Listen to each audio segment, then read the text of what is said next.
Welcome back. You're watching Weekend Prime. A lot of attention in this terrible pandemic is being focused on the country's hospitals, and rightly so. But the nation's frontline emergency medical workers, paramedics and emergency medical technicians are also fighting the battle. These skilled professionals are responding to a deluge of calls, risking their lives to aid Kenyans during these hard times. Our reporters spent time emergency plus medical technicians to see how they prepare and perform their duties. Paramedics and ambulance operators face frontline risks treating and transporting patients with coronavirus symptoms.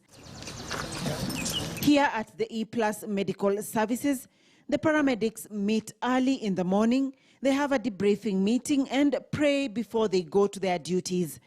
They have a dispatch area where the ambulance schedule is made. Our roles are to pick emergency calls, dispatch an appropriate ambulance. Now what we do here, when we receive a call, we take the name of the patient, the diagnosis and the location they're calling from. The ambulances are then stocked with enough essentials that are needed for the day. The virus is an invisible enemy, and the paramedics have to protect themselves by wearing personal protective equipment. Our ambulances were evacuating patients from the beginning of the first time the COVID was detected in the country. There was a bit of hostility from Wananchi, in the sense that you're bringing COVID to us, you're carrying COVID patients and all that. And sometimes it's understandable. These healthcare workers on whom we all depend can easily be forgotten, but they have the capabilities of doing what an emergency room doctor does. You actually leave with a surgical mask from the ambulance, so that you give it to the patient, tell them how to wear it. If they do not know how to wear it, then you assist them in wearing it.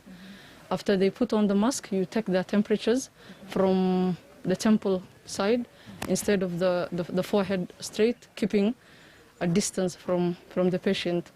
Once you've done that, you tell your patient to accompany you to the vehicle, to the ambulance that is. In the process, you encourage the patients, because this is an attire that most people would be intimidated. The first experience for these paramedics when handling a COVID-19 suspected case was one full of anxiety.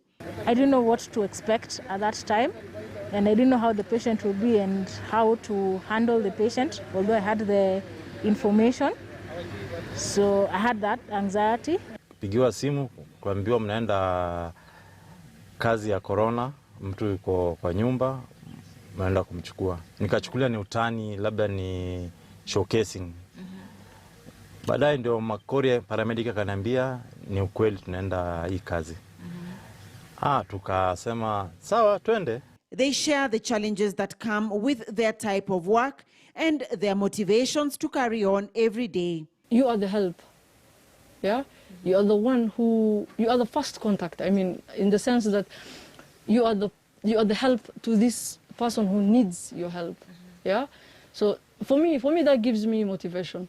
There's this one call that I received from a gentleman his wife was in labor, and it was memorable because we were able to deliver the child in his house, and it was a self-delivery. The E-Plus Medical Services has a total of 128 ambulances and have designated 30 ambulances for coronavirus response.